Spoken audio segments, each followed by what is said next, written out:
তো আজকে দিভাই রুই মাছ রান্না করবে গাঠি কচু আর আলু দিয়ে। তো রুই মাছ কীভাবে রান্না করবো সেটা তোমাদের সঙ্গে শেয়ার করে নেবো একটু। আর যদি তোমরা পুরো ভিডিওটা না দেখো তাহলে বুঝবে কী করে যে দিভাই কীভাবে একদম সিম্পল, একদম ঘরোয়া, মানে আমি যেভাবে বাড়িতে খাই সেইভাবে সিম্পলভাবে ভালো সুন্দর একটা পদ্ধতিতে আমি আজকে রুই মাছ রান্না করছি আলু আর গাঠি কচু দিয়ে। তো তোমরা কিন্তু অবশ্যই পুরো ভিডিওটা দেখবে। যদি তোমরা পুরো ভিডিওটা না দেখো তাহলে কিন্তু মিস করবে, কারণ কীভাবে দিদিভাই রান্না করছে সেটা যদি না দেখো তাহলে তোমরা খাবে কী করে। যে একবার আমি চেষ্টা করে দেখি দিদিভাইয়ের মতন বাড়িতে এইভাবে খেয়ে দেখবো। তো দেখতে থাকো দিদিভাই কীভাবে গাঠি কচু দিয়ে রুই মাছ রান্না করছে। এই দেখো 1.5 কিলো ওজনের বাবা রুই মাছ এনেছিল। আমি হাফ আজকে রান্না করব আর হাফ কালকে করব। তো মাছগুলো সুন্দর করে ধুয়ে নিয়েছি। এবার পরিমাণ মতো লবণ দেব,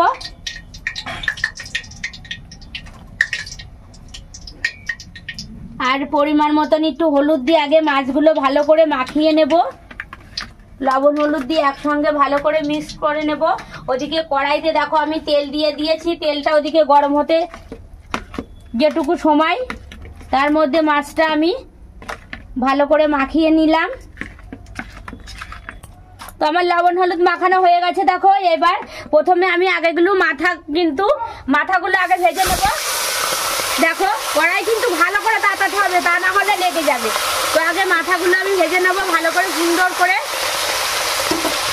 আর এদিকে আবার গাঠি কচু আর আলু কাটা হয়ে গেছে। তো পুরো ভিডিওটা কিন্তু দেখতে হবে, তা না হলে তোমরা বুঝবে কি করে যে দিদিভাই কিভাবে গাঠি কচু দিয়ে আলু দিয়ে রুই মাছ রান্না করছে। তো মাছগুলো আগে ভেজে নিই। এই যে মাছ ভাজা হয়ে গেছে।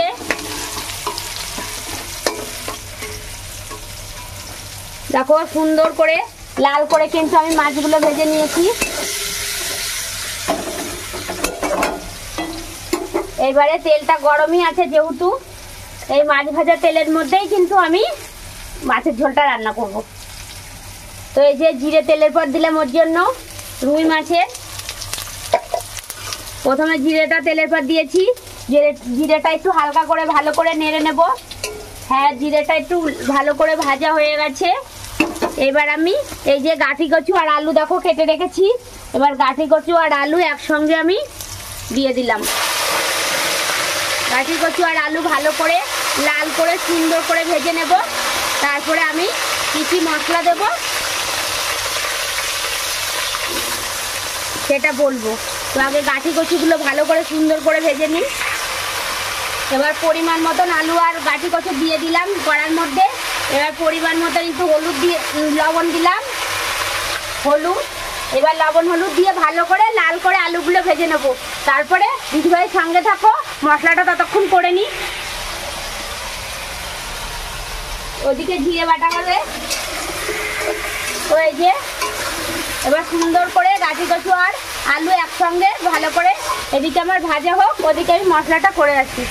তো আমার আলু ভাজা দেখো, আলু আর গাঠি কচু ভাজা হয়ে গেছে সুন্দর করে। দেখো লাল করে কিন্তু আগে আলু আর গাঠি কচু ভালো করে ভেজে নিয়েছি। তো এবার মশলাটা আমি দিয়ে দেবো। তো কি কি মশলা দিলাম তোমাদেরকে আগে বলে নিই। এই দেখো এখানে আদা বাটা, জিরে বাটা, আর কটা কাঁচা লঙ্কা, আর 3-4টে শুকনো লঙ্কা। শুকনো লঙ্কা বেশি খাই না, ওর জন্য শুকনো লঙ্কা বেশি আমি দিলাম না। তোমরা চাইলে যে যেরকম মানে তোমরা যেরকম মশলা খাও, কেউ কাঁচা লঙ্কা খাও, কেউ শুকনো লঙ্কা খাও। এবার মশলাটা তোমরা বুঝে তোমরা যেমন খাও সেরকম বুঝে তোমরা দিতে পারো মশলা। তো আমি আদা বাটা আর জিরে বাটা আর কটা কাঁচা লঙ্কা, শুকনো লঙ্কা দিয়েছি। তো আমি কিন্তু জিরেটা ভালো করে নোড়ায় বেটে নিয়েছি, আর এখানে আদা আর লঙ্কা মিক্সিতে একসঙ্গে ভালো করে মিক্স করে নিয়েছি। তো এবার আমি মশলাটা দিয়ে দেব। দেখো সুন্দর করে আলুটা ভাজা হয়ে গেছে, গাঠি কচু ভাজা হয়ে গেছে, আমি একসঙ্গে সুন্দর করে ভেজে নিয়েছি। এবার মশলাটা ভালো করে কষিয়ে নেব।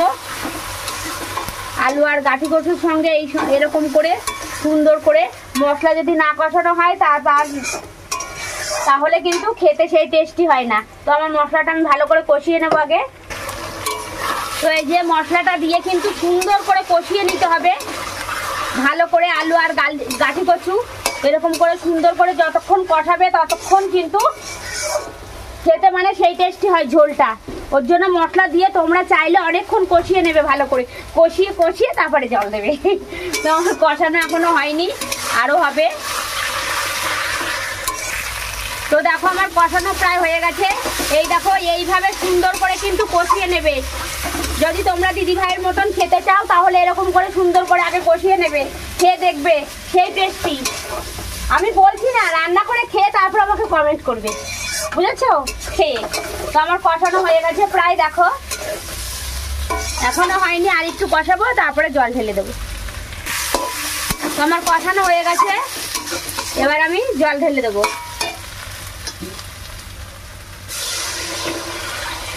সুন্দর করে কষিয়ে নিয়ে তবে জল দিতে হয়, তাহলে তরকারিগুলো খেতে টেস্টি হয়।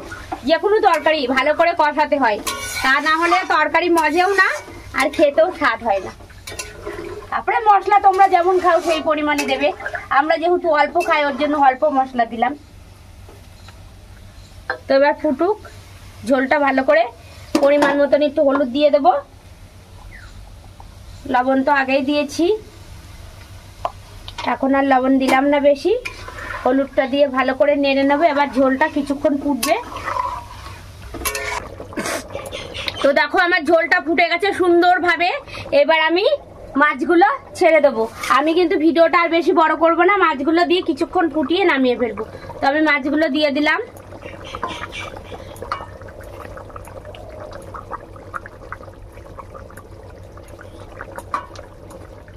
জ্যান্ত রুই মাছ খেতে টেস্টি আলাদা। আর একটা মাছ রয়েছে দেখিনি, আর মাথা দুটো দেবো না, মাথা দুটো দিয়ে অন্য একটা রেসিপি হবে।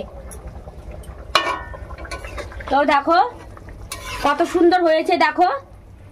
আর জ্যান্ত মাছের ঝোল খেতে তো সেই টেস্ট। কালারটা শুধু দেখো কত সুন্দর হয়েছে। তো আমি এবার মাছ দিয়ে দিয়েছি, আর কিছুক্ষণ পরে আমি নামিয়ে ফেলবো, আর একটু ফুটবে তারপরে নামিয়ে ফেলবো। তো দিদিভাই কিন্তু আর বেশি বড় করলো না ভিডিওটা। তো আমার এই ভিডিওটা যদি তোমাদের ভালো লাগে অবশ্যই কমেন্ট করবে আর একটা লাইক করে দিও। টাটা।